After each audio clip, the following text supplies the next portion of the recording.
আসলে health checkup আমরা কি করব, কখন করব, কিভাবে করব? প্রথম কথা হচ্ছে যে হেলথ চেকআপ আমরা করি কেন? এই চেকআপের মধ্যে কি কম্বিনেশন নিব আমরা যখন একজন রোগী হিসেবে যাচ্ছি হাসপাতালে?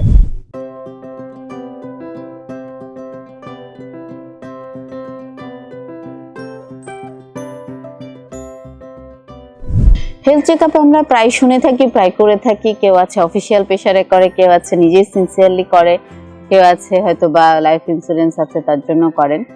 আসলে হেলথ চেকআপ আমরা কি করব, কখন করব, কিভাবে করব? প্রথম কথা হচ্ছে যে হেলথ চেকআপ আমরা করি কেন? আমরা হেলথ চেকআপ করি, আমি সুস্থ আছি তারপর আমি চেক করব। এটার জন্য আমরা হেলথ চেকআপ করি। আর যাদের যে অসুখ আছে তারা কিন্তু সেই ডক্টরের কাছে গিয়ে তার টেস্টের যে টাইম টেবল সেটা ঠিক করে নেয়।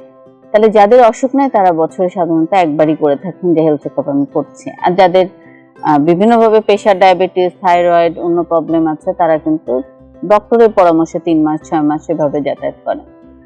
তো আসলে যে হেলথ চেকআপে একটা বড় পিটফল হচ্ছে বাংলাদেশের হেলথ চেকআপে ব্রেস্ট ক্যান্সারের স্ক্রিনিংটা খুব বেশি হাসপাতালে কিন্তু নাই, এবং আমাদের যারা হেলথ চেকআপ করেন তারাও কিন্তু ব্রেস্টে যে হেলথ চেকআপের মধ্যে পড়ে এটা খেয়াল করেন নাই। তার মানে কি কালকে 20 বছরের একটা মেয়েও হেলথ চেকআপ করতে গেলে ব্রেস্টের করবেন না? হেলথ চেকআপেরও একটা ইস্যু আছে, আপনি মেয়ে না ছেলে, আপনার বয়সটা কত, সেই অনুযায়ী আপনার টেস্টের ধরন চেঞ্জ হবে।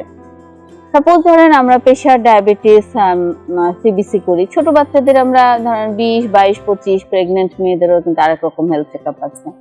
তো আমরা আসলে এই চেকআপের মধ্যে কি কম্বিনেশন নিব আমরা যখন একজন রোগী হিসেবে যাচ্ছি হাসপাতালে, তখন সেটা ভাবতে হবে। ধরেন আপনি প্রেগনেন্ট হবেন সামনে, তার জন্য আপনি হেলথ চেকআপ করছেন, তাহলে আপনার বডির তো অবশ্যই আপনি সিবিসি করবেন, আপনার পেটের আল্ট্রাসাউন্ড করবেন, ব্রেস্টের আল্ট্রাসাউন্ড করবেন, আপনার নিউট্রিশনাল ব্যালেন্স ঠিক আছে কিনা, থাইরয়েড ঠিক আছে কিনা দেখবেন, ফ্যামিলিতে কোনো অসুখ যদি রান করে থাকে সেটা আবার আপনার আছে কিনা এটা দেখতে হবে।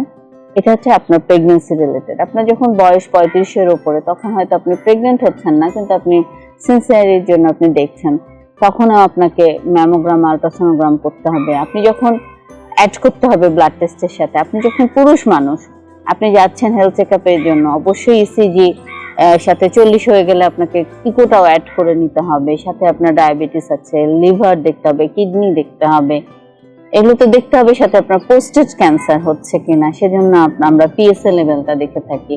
তাহলে এগুলো কিন্তু তখন অ্যাড হবে। আর আপনাদের যার যে লেভেলের অসুখ আছে সেটা তো সেই লেভেলে আপনারা টেস্ট করবেন। সুতরাং হেলথ চেকআপ অনেক অফিসিয়াল, অনেক মানুষ যদি করেও থাকে, দেখা যাচ্ছে ব্রেস্ট, পোস্টেড ক্যান্সার এগুলো বা সার্ভাইকাল ক্যান্সার এগুলোকে কিন্তু অ্যাড করা হয় না। এবার সে যদি প্রেগনেন্ট হতে যায়, সে যদি আর্মিতে যায়, যারা দেখবেন আর্মিতে যাচ্ছে তাদের হেলথ চেকআপের স্টাইলটা কিন্তু আলাদা। সুতরাং time to time health checkup অবশ্যই করবেন, এবং সেটার সাথে আপনার কি কি টেস্ট করতে হবে সেটাও আপনার বয়সের সাথে জেনে যাবেন। ধন্যবাদ।